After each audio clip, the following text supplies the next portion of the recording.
नमस्कार, मैं हूं गिरीश गैरोला और आप देख रहे हैं मेरू रैबार।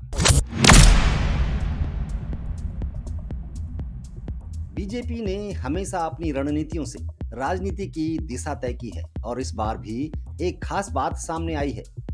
दिल्ली में बीजेपी की शानदार जीत के बाद अब सबकी नजरें मुख्यमंत्री के चेहरे पर हैं, लेकिन बीजेपी के पास अपने सीएम चेहरे को चुनने की एक ऐसी रणनीति है जो पूरी तरह से चौंकाने वाली होती है। बीजेपी में ये सरप्राइज सीएम का खेल कैसे होता है? आज हम आपको बताएंगे कि पार्टी के केंद्रीय नेतृत्व की रणनीति क्या है, जो इतनी आसानी से मुख्यमंत्री बदलने में सक्षम है। कई बार ऐसा हुआ है कि बीजेपी ने बिना किसी हलचल के, बिना किसी विवाद के नए मुख्यमंत्रियों की नियुक्ति की है।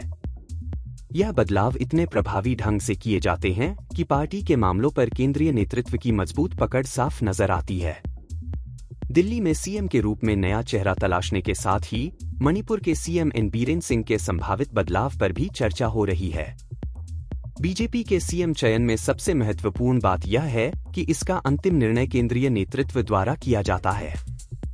प्रधानमंत्री नरेंद्र मोदी की अपील और उनकी राज्य और बीजेपी कार्यकर्ताओं के बीच की पकड़ इस पूरे बदलाव को बखूबी संभालती है। 2014 के बाद से बीजेपी ने 10 बार सीएम बदले हैं। इनमें उत्तराखंड और गुजरात जैसे राज्य शामिल हैं, जहां 2-2 बार मुख्यमंत्री बदले गए हैं।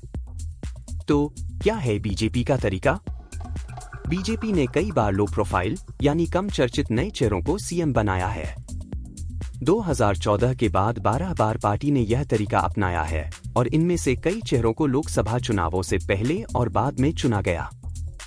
पार्टी के एक वरिष्ठ नेता ने बताया कि बीजेपी का केंद्रीय नेतृत्व चाहता है कि किसी भी क्षेत्रीय नेता को संगठन से बड़ा न होने दिया जाए।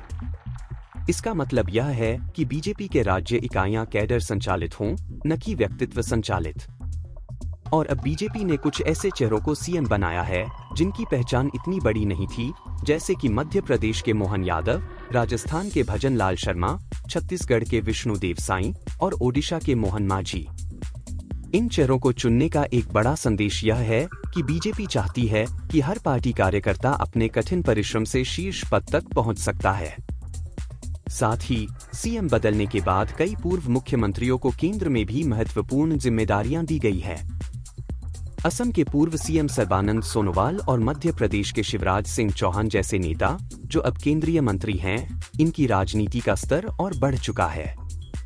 आखिरकार बीजेपी के इस सीएम चयन के तरीके से पार्टी कार्यकर्ताओं को यह सख्त संदेश मिलता है कि कोई भी व्यक्ति मेहनत और समर्पण के साथ अपने राज्य से लेकर केंद्र तक महत्वपूर्ण पदों तक पहुंच सकता है।